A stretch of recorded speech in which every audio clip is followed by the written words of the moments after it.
गुजरात के एक बहुत बड़े जंगल में राशि चिड़िया अपनी बेटी नायरा चिड़िया के साथ रहती थी। एक दिन राशि चिड़िया जंगल से काम करके घर आती है। तभी उसकी बेटी नायरा चिड़िया उससे कहती है, माँ, मैं कब से आपका इंतजार कर रही थी। मुझे बहुत तेज भूख लग रही है। हाँ मेरी प्यारी बच्ची, मैं तुम्हारे लिए भोजन लेकर आई हूँ। चलो जल्दी से अपना भोजन खत्म करो। राशि चिड़िया अपनी बच्ची का पेट भरकर अपनी आंखें बंद कर लेती है। माँ को सोता देख नायरा चिड़िया अपनी माँ से कहती है, माँ, आज बिना सुनाए कैसे सो गई। माँ उठो ना माँ, मुझसे कोई गलती हो गई क्या। लेकिन राशि चिड़िया में कोई हलचल नहीं हो रही थी। वह प्राण त्याग चुकी थी। नायरा चिड़िया बहुत रो रही थी।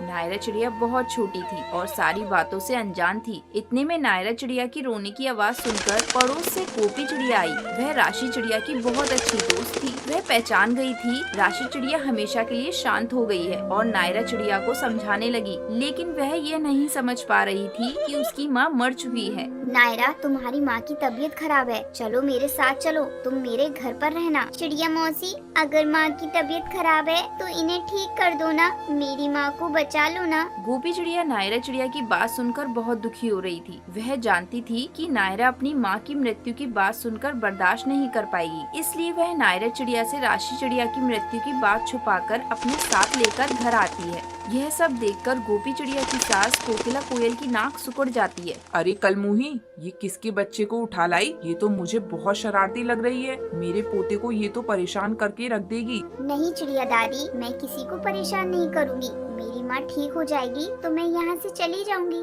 कहाँ से आ जाएगी तेरी माँ? क्या भूत बनकर आ जाएगी? नहीं नहीं दादी चिड़िया, मेरी माँ बहुत अच्छी है। वह कभी भी भूत नहीं बन सकती। कोकिला कोयल की बातें सुनकर नायरा चिड़िया बहुत सहम गई थी। कुछ देर के बाद उसे भूख लगने लगी तो वह इधर उधर देखने लगी। उससे रहा नहीं गया तो उसने गोपी चिड़िया से खाना मांग लिया। चिड़िया मौसी, मुझे भूख लग रही है। हाँ हाँ, मैं अभी तुम्हारे लिए खाना लाती हूँ। चुप रहो, यहाँ कोई खाना वगैरह नहीं है। सारा खाना तुम खा जाओगी तो मेरा पोता क्या खाएगा? मुझे सिर्फ आज खाने को दे दो, उसके बाद मैं अपनी माँ के पास चली जाऊंगी। क्या माँ लगा रखा है? तेरी माँ मर चुकी है। वह अब कभी वापस नहीं आएगी। पता नहीं किसको हमारे मत्थे ले आई मेरी बहू।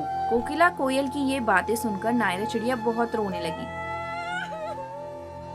गोपी चिड़िया अपनी सास से छुपकर नायरा चिड़िया को खाना खिला देती है और वह रह रहकर कोकिला कोयल की बातों को ध्यान कर रही थी। ऐसे ही कुछ दिन बीत जाते हैं। अब नायरा चिड़िया थोड़ी बड़ी और समझदार हो गई थी। एक दिन गोपी चिड़िया और उसकी सास किसी काम से बाजार चले गए थे। तब नायरा चिड़िया गोपी चिड़िया के बेटे का ध्यान रखती है। एक दिन अचानक घोंसले के अंदर एक सांप आ गया। नायरा चिड़िया अब अहम चिड़े को बचाने लगी और सांप के ऊपर अपनी चोंच से मारने लगी। सांप बहुत घायल हो गया था। थोड़ी देर बाद गोपी चिड़िया और उसकी सास बाजार से आ गई। नायरा चिड़िया के ऊपर खून देखकर कोकिला कोयल चिल्लाने लगी, हाय हाय, क्या करा ये मेरे पोते के साथ? तुम्हारी चोंच में ये कैसा खून? तुमने मेरे पोते को कहीं मार तो नहीं दिया? कोकिला कोयल ने कुछ न सुना और न किसी को बोलने का मौका दिया। उसने डंडा उठाकर नायरा चिड़िया को मारने लगी। तभी गोपी चिड़िया अपनी सास का हाथ रोक देती है और कहती है, ये तुम क्या कर रही हो माँ? हमारा बेटा बिल्कुल सही सलामत है। बल्कि नायरा चिड़िया ने हमारे बेटे की जान बचाई। अगर ये नहीं होती